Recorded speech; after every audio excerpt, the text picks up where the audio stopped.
and welcome. We are recording another episode of Don't IEP Alone. I'm Lisa Lightner, IEP nerd extraordinaire. I enjoy talking about IEPs, but we're going to switch gears a little bit today. With me today is Kelley Coleman, and she is an author, and she's also a parent on this same journey as the rest of us, and she has written a book. But before we get into that, why don't you tell us a little bit about yourself? Yes, thank you so much for having me. I have been a super nerdy fan of your work and all of the Don't IEP Alone everything for years, so I can vouch for it working. As you said, my name is Kelley Coleman. I'm a mom advocate, speaker, author. My book, Everything No One Tells You About Parenting a Disabled Child, Your Guide to the Essential Systems, Services, and Supports, comes out in March of 2024. And it is a guide to how the heck to do all of this paperwork. I have two amazing boys. They are just unique and creative and outgoing and hilarious fellows. Our typical son is 12 years old and in middle school. Our son, who has multiple disabilities, is 10 years old and is the mayor of Trader Joe's and loves airplanes and runs out the door to go to school faster than anybody you've ever met because he loves school so much. He also has an IEP as thick as a phone book, or maybe a couple phone books. So we know this process very well. And also everything we discuss about him, I always get consent not only from my husband, but from my children. And we talk about, he is very outgoing and very open with everything. So all of this is with his full consent, which is really important when we're speaking publicly about our children. He has multiple disabilities. For him, that includes a yet undiagnosed genetic syndrome. We've done literally every test science has available up through full genome sequencing. And within that, his diagnoses include cerebral palsy, autism, epilepsy, cortical vision impairment, microcephaly, feeding tube, sensory processing, auditory processing, fine motor, gross motor. Like, he is an overachiever. And he's like, I'm just going to keep collecting these. And I say that because, and I love, Lisa, the look on your face. You're just like, yeah, that's information. Because it turns out disability is just information. It's Right. not, oh, you poor thing. That's so, no. My Right. son is actually not sad or tragic. He is vibrant and happy. He is mobile. He has a tremendous amount of communication, even though that doesn't look like a conversation like this. He has alternative communication, and he is just loving life. So all of this to say, his needs and the journey that we have been on, and what the book speaks to and what our IEP speaks to, while he is unlike anyone else, he has a genetic syndrome that he might be the only one in the world. His needs are medical, behavioral, cognitive, across the board. So when I was writing this book about, like, how do we actually do all of the paperwork and planning, whether it's the IEPs, the financial planning, the future care plans, how the heck do you deal with your insurance company, disability rights and advocacy, what this looks like for you as a parent caregiver, all of those nuts and bolts things is a journey that I have discovered. And I love that the name of your brand is Don't IEP Alone, because, like, don't any of this alone at the Right. beginning and throughout. Sometimes it feels so isolating. And when we can actually connect with others, it gives it, like, lets the air out of the balloon, and we can be not freaking out and not feeling so alone. But we can also get real information that we can use, and that benefits all of us. And it allows all of us to sleep better at night when I know my kids' finances are in place, when I'm no longer here. My kid has an IEP that allows him to receive his free and appropriate public education that he is entitled to under federal law, just like everybody else's kid. And that his entire existence does not hinge on me being at his side every moment for the rest of his life. And how do we put systems in place to make that happen? The IEP chapter was the first chapter I wrote because, as you know, a parent who's been through this more than once, our son's in 4th grade now. He started IEPs from when he left early childhood and was entering preschool. So we've had many meetings, often more than one in a year, of how can we put systems in place and put in the effort in advance of the IEP meeting so that the IEP meeting is a genuine representation of what he needs and what is available to him, so that I can just kind of chill out a little bit on the IEP for the rest of the school year, knowing that here are the systems that are in place for accountability, for his progress, for check-in, for all of that. All of this preparation really can be daunting, but then once it happens, it is really, as you know, just such a relief. Is everything going to be perfect? Nope. Is the paperwork ever going to be fun? Nope. I'm real good at this, and it's not fun. Right. But I have found ways to spend less time doing it and to feel empowered because I know what the heck I'm doing. And that's what makes it easier. Yeah, it's funny you say that, because just yesterday I posted something on one of my resources and I don't hand post a lot of stuff. Most of it's scheduled and automated, but something came on my Facebook page, and I do check in on comments and for spammers and all that fun stuff. But a parent said, like, "Oh, I really need to know this, but I don't have time to watch a video. I wish it was just bullet points." And I just replied to her honestly, like, you have to dig in and learn it. Like, there are no shortcuts. Like, you will find more efficient ways of doing it. And Yes. initially, like, I hate being on the learning curve, right? Like, we all do to a certain degree. Like, and it feels like, especially with IEPs and all the insurance stuff and the medical stuff, it feels like we're constantly on the learning curve. But you have to learn it. Like, we have to commit to learning this, and you can't just say, "Oh, well, I don't have time to do that," because that's what I think parents don't understand, is that if you don't engage, your child is going to get left behind. Like, schools are too busy, doctors and nurses are too busy, insurance companies they're not in our, like, they don't make money by giving us more stuff, right? That's not their way to profitability. And even the people, like, sure, lots of places, they have ombudsmen, and they have social workers, and they have, patient advocates and things like that. They're all extremely overworked, and that if you don't dig in and learn this and learn how to do it efficiently, your child they're going to get left behind. So whether that's not being able to access some services through your insurance company, or not getting what your child needs on their IEP, like, somehow it's going to play out for sure. Yeah, it plays out. And also, if you are feeling overwhelmed and like you don't have time, welcome to the club. We're right there with you. Right. Nobody has time for any of this. No one knows how to do any of all this. Right. However, you got to start somewhere. So pick one thing. What is that one bullet point that you want to learn? Right. And then watch the video about that one thing, and you'll realize, oh, that was 12 minutes well spent. Right. I often say to parents, because you're right, the insurance and the specialists and the social services and the planning, like, all of this is so much. IEPs are a great place to start if you're like, I don't know where I start. I don't have the bandwidth for any of this, because education is going to happen for your child, whether you like it or not, because that's how this country works. And hopefully we like it. This will get put into place for your child. You will see a lot of this stuff. We kind of feel like we're not seeing the immediate results of, and so it feels put offable. None of this is put offable, but if you're going to choose a thing to get right first, IEP is a great place to start, because you will see the rewards of that quite immediately. Right. And you will see the benefit directly to your child quite immediately. It's a different reward than getting a reimbursement check from your insurance, which is also awesome. But knowing that you are either homeschooling your child with the supports or dropping your kid off at a place where they are receiving an appropriate education that is individualized so that they can access that is huge. And often the IEP process, when the meeting's coming up, it is a finite amount of time that you have to prepare for that.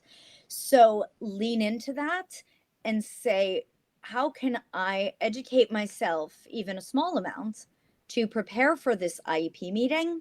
And part of that for me has always been and continues a decade in to be clear on everything. You're not going to know everything, possibly ever. Maybe you will.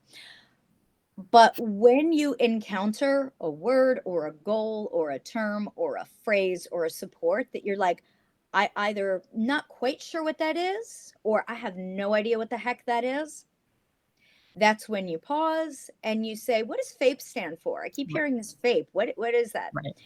And you can do yourself such a service, also without a lot of effort, by being aware of what you don't know and using that as your inroads to say, here's where I'm going to educate myself, because I'm going to look at what is being presented to me that I do not know.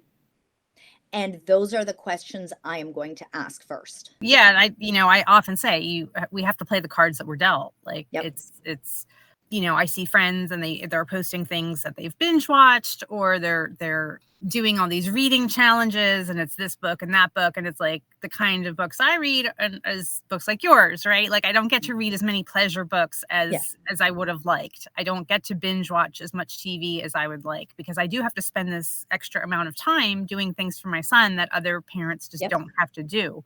Mm-hmm. But it's not fair, right? But it doesn't do me any good to stand up here and say, well, that's not fair. Mm-hmm. Like I said, we got to play the cards that we're dealt. And I've tried my hardest over the past, what is it now, 13 years, to make my content more palatable and more understandable. But even still, I think to your point that, parents, I think in IEP meetings, there's that dynamic, and they don't want to appear weak and they don't want to appear unknowing. So they don't want to speak up and say, I don't understand that term. I don't know what that means, or what does that mean? And I tell them, like, you have your job at work and they have their job. Like, I'm not a school psychologist. I'm not a guidance counselor. I'm not a speech therapist. I'm not an occupational therapist. Like, why should I be expected to know those things? That's not my profession. So it's okay to ask, because we shouldn't walk into it expecting to know it all. And I think we have to get parents over that hump of they don't know what they don't know. Yes. And that's always been a challenge of mine with my website, which actually, my website reaches a lot of people now after 10 or 13 years. But there's still so many, like when I read the numbers of how many kids have IEPs compared to my numbers, like I'm reaching such a small portion of them. And I think they don't know what they don't know. And it's you have to get information from people like you and me, because I feel you can get information elsewhere, but I find that a lot of the agencies, when it's written by clinicians, when it's written by professionals who haven't been on this journey, or, who work for schools and work for agencies and things like that, like, it's just so, I call it sanitized. And I've been criticized a lot for being critical of agencies who are trying to help our kids. But I know that I've heard from parents who, they go to a webinar because they think it's going to be helpful. And, and it's a webinar on how to navigate an IEP meeting. And they tell the parent, well, ask meaningful questions. And it's like, that's the aim of my website, is like, what are those meaningful questions? That's, like, anyone can say, like, oh, like, remember your manners and be polite and ask questions, or have a list of questions to bring to the meeting. That's the part that parents are like, yeah, I know that, but what, like, they don't even know what to ask. Absolutely. And my book, exactly, it has, personal stories and letters from fellow parents and interviews with more than 40 experts. And it has those list of bullet points. And for how do you ask your questions? How do you make that meaningful to you and your child specifically? And what are the templates? And how do we do a school visit? Like all of that stuff. Because you're right. If the information that we are getting, we're talking about what our kids can access all the time. But for us as parents, if I pick up a book written by the most amazing lawyers about IEPs, and it's all the legal lawyer stuff, I'm going to glaze over and watch a video about kittens. Right. Because I don't know. I can't get that. So your content is super user friendly. And I feel like whether it's a small thing or the big things, it's digestible for parents because it feels like I understand what to do. Right. And part of gaining that understanding, back to what we were saying about learning the things you don't know, I think parents need to genuinely embrace the fact that there is no shame in not knowing this, and knowing that in the IEP meetings, even, and I know it's intimidating for us, there are literally a dozen school district people, and me and my husband, we often bring one of our other therapists with us. And we've been at this, and we actually have a great team with whom we have a mostly great relationship. Doesn't always go perfectly, but that's okay.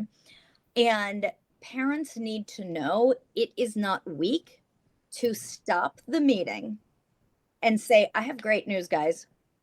You are the experts in all this language. You do this all day, every day. You went to school for this. That's great. I am the expert in my child. Right. I can't be an equal team member if I don't know what FAPE is, what IDEA is, what the heck this goal means in maximum support to moderate support in 3 out of 5 attempts, 80% of the time when it's raining. What? Like, Right. it is not disempowering. I would say it is actually empowering to say, hey, team, I need a better understanding. I have no idea what that sentence means, or I don't know what this word means. Something I often say is I stop people, I say, okay, one sec, let me interrupt. I'm processing what you just said to make sure I understand. Can you just repeat that exact same thing you just said? You don't need to change anything. I just need to hear it again to make sure I understand. And if I don't, I'll stop you. If I do, just keep going. And the team respects that because that gives them information that you are going to put in the effort to understand it. So they better make this understandable. And even if you don't fully understand in the moment, because hopefully we all know by now, do not sign the IEP in the room. Even if you think it all sounds good, take it home. I start every single meeting by saying, thank you guys so much. Here's some muffins I just baked this morning. As we all know, I am not going to sign this IEP in the room today. And so our goal is not to get me to sign it. Our goal is total understanding of what's going on. Thank you so much. So there's no question or pressure of signing it. Right. And I'm sorry, I just want to put it out there for my listeners that only 4 states require you to sign an IEP after the initial. So if you're like, wait, what? I don't sign the IEP, you may not. In most states, you don't have to sign an IEP.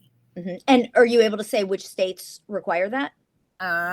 Massachusetts, California, Montana, and I can't think of the 4th one. Okay, great. And also, if you are asked to sign it, be sure you are clear on what you are signing. I'm in California. We are required to sign an attendance form that we were attending. Great, I can do that. And I am required to return the document in a timely fashion with a signature that says either I agree to all of the IEP, I agree to none of the IEP, or I agree to parts of the IEP. And then the path forward varies depending on which box you check. So I am required to sign that in a timely fashion, but that is something that I am allowed to take home and consider and then come back. As you know, not all teams will be honest about what is in the IEP document. And sometimes what is said in the room is different than what is actually memorialized in the document. And your child's plan moving forward has nothing to do with what was said in the room and has everything to do with what is written on paper. They're not legally beholden to what was said in the room. They're beholden to what is on paper. Yep. And that's like the main crux of my online training that I offer is understanding that documentation process and more importantly, how to use it to your advantage. Because I do get a lot of parents that I hear from, and I don't have the Facebook group anymore. We dismantled that a few years ago.